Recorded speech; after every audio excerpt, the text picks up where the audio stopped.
Bismillahirrahmanirrahim. Assalamualaikum warahmatullahi ta'ala wabarakatuh. Salam sejahtera bagi kita semua.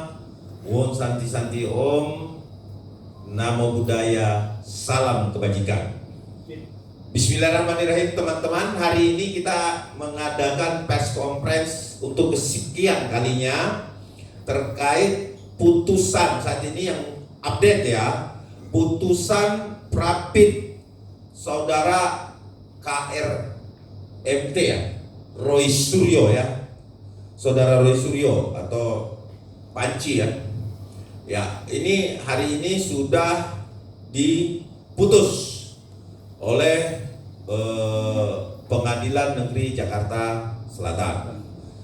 Nah, untuk menanggapi hal tersebut, saya perkenalkan dulu hari ini yang hadir untuk press conference hari ini. Di sebelah kanan saya ada Ketua Umum Pradi Bersatu Bapak Boy Kanu. Kemudian ada Pak Edi Suhaidi ya dari tim Hukum Merah Putih. Kemudian ada Pak C Suhadi sebagai Ketua THEP tim Hukum Merah Putih. Kemudian ada Bapak Bala Bationa yang tidak asing lagi, Pak Petrus ya. Pak Petrus Bala Bationa ini nggak asing lagi di media. Beliau adalah dari organisasi KAI. Kemudian ada Pak Kunang ya, Pak Kunang juga adalah THEP, dan ada Fritz seperti biasa, ada dari relawan dan beberapa simpatisan. Ya, menanggapi bahwa adanya putusan Prapit hari ini, ya Saudara Roy Suryo jangan senang dulu. Ya, biasa aja. Ya, biasa aja. Ini bukan kemenangan telak dalam pokok perkara. Sekali lagi saya ulangi, ini bukan kemenangan telak dari pokok perkara. Ini adalah di mana disampaikan oleh hakim tunggal bahwa sah atau tidak sahnya satu penangkapan, penahanan, dan penggeledahan. Satu tidak sahnya penangkapan, memang hari ini kita lihat dia melenggang kangkung. Memang dari media ke media kan ada Roy Suryo nggak ditahan, tangkap ya, dia dijemput itu tidak diborgol. Baik-baik yang dia katakan G30 SPK itu tidak nyata. Nah, ini juga yang perlu menjadi pertimbangan sebenarnya tadinya, tapi karena ini sudah selesai, saya anggap bahwa kita harus menghormati putusan Prapit. Terus kemudian ada penggeledahan. Penggeledahan apa yang diambil? Jadi jangan bangga dengan adanya putusan Prapit. Ini bukan menandakan sesuatu yang bisa dibanggakan oleh teman-teman sebelah, bahwa kemudian termul menangis. Siapa yang menangis? Gak ada yang menangis di sini. Justru kami ya hari ini mengapresiasi Prapit yang sudah ya menerapkan ya modernisasi hukum. Modernisasi hukum itu apa? Yaitu antara KUHP lama transisinya ke KUHP baru. Jadi sebenarnya yang dimenangkan di sini bukan dimenangkan ya. Yang diputuskan di sini adalah ya administrasinya. Jangan bangga saudara. Administrasinya sah atau tidak sah. Ya kan? Nah, itulah yang diputuskan 3 dari 7 permohonannya. Nah, terus bangganya di mana? Kalau dia tidak sah penangkapan, saudara-saudara, berarti dia harus dikeluarkan dari tahanan. Nah, memang nggak ditahan kok, iya kan?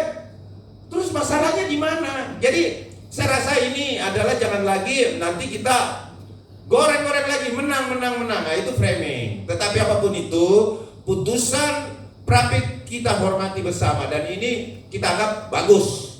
Artinya sah atau tidak sahnya satu administrasi dari kepolisian. Tetapi apakah polisi salah? Tidak. Tidak ada kesalahan polisi di situ. Kenapa saya bilang memang semua administrasi itu harus ada, yaitu surat kapnya, surat hannya, surat penggeledahannya. Nah, kalau itu hakim menilai lain, Itu urusan hakim. Tapi sekali lagi kami sampaikan di sini sebagai tim hukum Bapak Insinyur Joko Widodo, ya, bahwa apa yang terjadi saat ini adalah normatif hukum dan kita hormati semua. Bahwa tidak perlu lagi kan mengeluarkan dia dari tahanan kan, karena memang tidak sah dan tidak ditahan. Jadi tidak perlu dikeluarkan dari tahanan, memang dia jalan-jalan kan. Nah, tetapi kalau mau dicoba silakan, monggo ke luar negeri, ya kan? Monggo silakan keluar negeri kalau bisa, kan begitu. Nah, jadi artinya upaya paksa sebahagian, perlu digarisbawahi, sebahagian, bukan menang telak, tidak, karena tidak menggugurkan pokok perkara. Pokok perkara dan peristiwanya. Nah, peristiwanya itu tidak gugur, saudara, ya, tidak gugur. Artinya dia melakukan perapit kedua di sini tercermin bahwa untuk perapit kedua saya rasa hal yang sia-sia. Dan ini kita harus betul-betul kawal untuk perapit yang kedua agar supaya cepat masuk kepada pokok perkara. Jangan-jangan ya kan upaya meninggalkan dokter Tifa ada, ya kan, begitu ditawarkan nanti diambil di persidangan. Nah, kita lihat saja bahwa ada kewenangan hakim untuk mengembalikan di dalam tahanan. Nah, ini akan kita lakukan nanti. Bahwa siap-siap ya, Mahkamah Agung juga menerima surat dari berbagai organisasi advokat. Ya, itu akan kita minta peninjauan atau tinjauan kembali terkait penahanan Roy Suryo, karena hari demi hari baru dikabulkan 3 saja sudah euforianya minta ampun nih. Ini adalah presiden buruk bagi pelanggaran hukum. Pelanggar hukum, bukan pelanggaran hukum, bagi pelanggar hukum. Ya, atau terdakwa atau tersangka, ya, tersangka ataupun terdakwa. Nah, untuk itu mungkin di sini saya sebagai moderator yang akan melimpahkan ke teman-teman, dan di sini kita lihat saksikan bahwa ini senior-senior yang duduk ini tertawa mereka semua. Ini apa ini? Opo iki? Yang sebenarnya ya hal ini sudah telat gitu loh untuk diputuskan, telat sekali. Gitu. Ini sudah masuk pokok perkara dan sudah terdaftar di Pengadilan Negeri Jakarta Timur, ya. Untuk itu teman-teman, sekarang saya akan berikan kepada ketua tim hukum Merah Putih dulu untuk menyampaikan apa sih kiat-kiat dan apa sih yang akan kita lakukan untuk memerangi seorang pelaku kriminal atau pelaku tindak pidana